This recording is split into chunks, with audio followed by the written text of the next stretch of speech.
안녕하세요. 평생학교 시청자 여러분, 정신건강의학과 전문의 김병수입니다. 오늘은 공황장애의 원인에 대해서 여러분께 설명드리고자 합니다. 갑자기 가슴이 두근거리고 쪼여드는 것 같다. 숨이 막히고 숨이 잘 쉬어지지 않는다.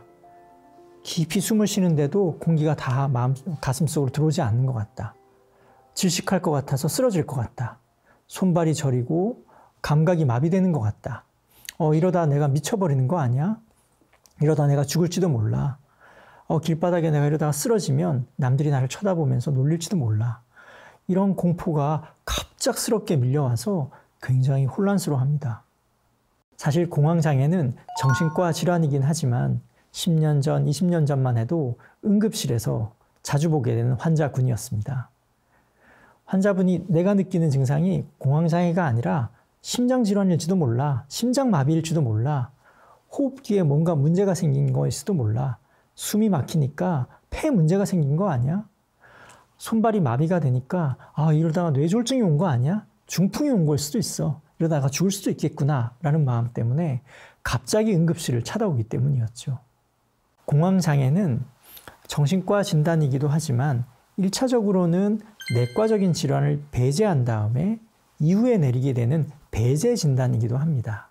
배제 진단이라는 것은 증상의 원인이 될 만한 다른 원인들을 다 감별하고 난 뒤에 마지막에 내리는 진단을 의미합니다.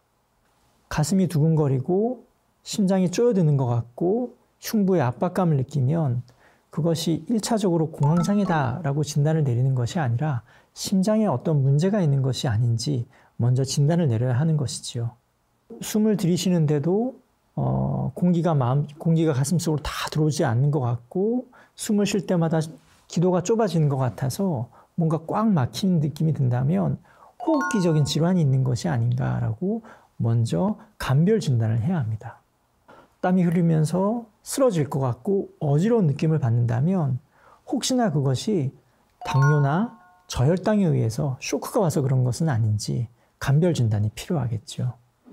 손발이 마비가 되는 것 같고 감각이 마비가 되는 것 같고 몸이 뻣뻣해지는 것 같다면 공황장애라고 먼저 진단을 내리는 것이 아니라 뇌혈관 질환이나 뇌신경계 질환이 생긴 것은 아닌지 갑작스럽게 그런 쪽에 문제가 생겨서 증상이 발현한 것은 아닌지 먼저 살펴봐야 합니다. 갑자기 막 가슴이 두근거리면서 땀이 나면 대사질환일 가능성이 있습니다. 저혈당뿐만 아니라 갑상선 기능 항진증이나 갑상선 기능 저하증으로 인해서도 이런 유사한 증상들이 발현될 수 있기 때문입니다. 요즘은 미디어에서 공황장애에 대한 소개와 치료, 진단에 대해서 너무 많이 나오다 보니 환자분들이 공황장애에 대해서 예전보다는 미리 많이 알고 계시는 것 같아요. 스트레스 받을 때마다 가슴이 조여들면 다른 원인은 놓아두고 내가 공황 증상인 것 같아 라고 먼저 속단하시는 경우까지 생긴 것 같습니다. 하지만 공황장애는 그렇게 먼저 진단을 내려서는 안 됩니다. 말씀드린 것처럼 신체적인 질환, 심혈관계 질환, 호흡계 질환, 대사질환, 뇌신경계 질환 이런 신체적인 문제가 없는지 이런 증상이 생길 만한 다른 내과적인 질환이 없는지를 먼저 배제하고 난 다음에 그런 다음에 진단을 내려야 합니다. 신체적으로는 건강한데도 이런 증상이 발생하기 때문에 공황장애라고 진단을 내리는 것입니다. 드물지 않게 약물 부작용으로도 공황장애와 유사한 증상들이 발생할 수 있습니다. 고혈압으로 인해서 혈압약을 드시고 있는 경우 혈압약의 용량이 잘 맞지 않아서 저혈압이 갑자기 생기면 공황장애와 유사한 증상이 발생할 수 있고요. 당뇨 환자분들이 당뇨 치료를 위해서 약을 드시는 동안 오히려 당뇨가 조절이 되지 않아서 저혈당이 발생하면 공황장애와 유사한 증상들이 발생할 수 있습니다. 그러니 자신이 지금 드시고 있는 약물 중에서 공황장애와 유사한 증상들이 부작용으로 발생할 수 있는 것은 없는지를 살펴보는 것 또한 중요합니다. 이런 여러 가지 증상들을 감별하고 난 다음에 아무런 신체적인 질환, 약물로 인한 부작용이 없다라고 판단이 되면 공황장애라고 진단을 내리게 됩니다. 하지만 가족력이 있는 경우, 부모님이나 형제 자매 중에 공황장애가 있는 경우 자손 혹은 형제 중에서 공황장애가 발병할 확률이 일반인에 비해 높습니다. 그래서 공황장애에는 유전적인 요인이 있다라고 알려져 있긴 합니다. 하지만 특정 유전자가 밝혀져 있지는 않습니다. 여러 가지 연구를 통해서 공황장애는 뇌에서 생기는 질환이다라고는 알려져 있습니다. 하지만 뇌의 특정 부위가 공황장애의 원인이다라고 알려져 있기보단 여러 가지 뇌의 시스템이 일시적인 기능장애가 생겨서 발생하는 질환이다라고 설명을 합니다. 예를 들어서 가장 우리가 공황장애와 연관되어 있다라고 알려진 곳은 뇌 편도체라고 하는 부위의 과잉 활성입니다. 편도체는 감정을 조절하는 뇌의 기관입니다.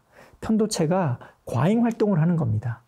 쉽게 말하면 건물에 있는 스프링클러가 너무 쉽게 오작동을 하는 것과 유사하다고 생각하면 됩니다. 정상적으로 공기 흐름이 있는데도 스프링클러가 너무 예민해서 쉽게 작동을 하는 거죠. 웽 하고 소리를 내는 겁니다. 마찬가지로 편도체가 아무런 공포를 느낄 만한 상황이 아닌데도 편도체가 과잉 활성화되어서 공포스러운 상태야 라고 우리 신체로 신호를 보내는 겁니다. 이런 편도체 과잉 활성으로 인해서 불안 반응이 신체적으로 확 밀려오면 공황장애 증상이 발생하게 되는 것으로 알려져 있습니다. 그런데 이때 전두엽이라고 하는 뇌 부위가 진정을 시키게 됩니다. 아, 이건 내가 잘못 생각하는 거야. 불안한 상황이 없잖아. 아, 주위를 둘러봐도 불안할 건 없어. 라고 편도체를 진정시켜야 되는데 전두엽이 이런 기능을 잘 하지 못할 때, 전두엽이 편도체의 과잉 활성을 조절하지 못할 때 공황 발작이 발생합니다. 이런 편도체와 전두엽 간의 조율 혹은 신호 전달에 이상이 생겼을 때 공황 발작이 생기고 그것이 반복될 때 공황장애다. 공황장애가 발생한다. 라고 설명하고 있습니다. 공황장애에는 사회적 요인도 관련되어 있습니다. 사람은 환경의 동물, 사회적인 동물이므로 자신을 둘러싼 환경과 문화적인, 사회적인 영향으로부터 자유로울 수 없습니다. 밀폐된 공간에 사람이 많이 모여 있다. 공기 흐름이 원활치 않다. 그러면 질식감을 느낄 수 있고 그것이 공황장애를 촉발하는 원인 인자가 될 수 있습니다. 사람들이 많이 모이는 조밀한 공간에 내가 어쩔 수 없이 들어가야 되는 상황. 만원 지하철, 사람이 많이 모여있는 버스, 사람들이 많이 모여있는 쇼핑센터, 빛이 현란하고 소리가 많은 감각적인 자극이 요란한 곳에 노출이 되면 감각이 예민해질 수밖에 없고 그러면 그런 신체 반응에 대해서 예민한 반응이 나타나면서 공황장애가 촉발이 될 수 있습니다. 직장에서 시간의 압박을 받고 과업의 압박을 받고 성취에 대한 요구가 과도할 때 심리적인 압박이 커질 수밖에 없고 그것이 불안, 공포로 이어지면서 공황장애를 촉발할 수 있습니다. 내가 놓인 환경이 어떠한가? 내가 지금 쫓기고 있는 느낌에 시달리고 있지 않나? 물리적인 환경이 나를 괴롭히고 있지 않나?를 돌아보는 것도 공황장애가 생기는 원인을 찾는 한 가지의 방법이기도 합니다. 공황장애는 정신과 질환이며 심리적인 요인을 빼놓고 말할 수 없습니다. 대개 공황장애 환자분들은 불확실성에 대한 내성이 약합니다. 세상은 불확실한 것 투성이입니다. 언제 어떤 일이 생길지 모릅니다. 공황 발작도 이런 불확실성의 요인의 하나입니다. 불확실한 상황, 새로운 상황, 낯선 상황에 대한 두려움이 공황장애에 취약하게 만드는 심리적인 요인입니다.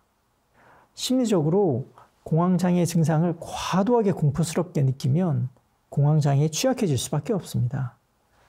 공황장애가 발생했다고 해서 심장에 실제로 마비가 오거나 사망하는 일은 절대 생기지 않습니다. 호흡곤란을 느낀다고 해서 실제로 호흡에 문제가 생기거나 산소 포화도가 떨어지는 일은 생기지 않습니다. 공황장애로 인해서 신체적인 질환이 악화되거나 발병되지는 않습니다. 그런데도 불구하고 공황장애 환자분들은 공황 발작으로 인해서 자신이 진짜로 죽을지도 모른다라는 공포를 실제처럼 생생하게 경험합니다. 재앙화 사고라고 하는 것입니다. 자신의 건강에 심대한 영향을 미칠 것이다. 죽을지도 모른다. 라고 실제처럼 느끼기 때문에 오히려 공황 발작이나 공황장애는 더 악화됩니다. 나는 절대로 공황장애가 나에게 찾아오면 안 돼. 공황장애가 생기는 상황을 나는 모두 다 통제하고 말 거야.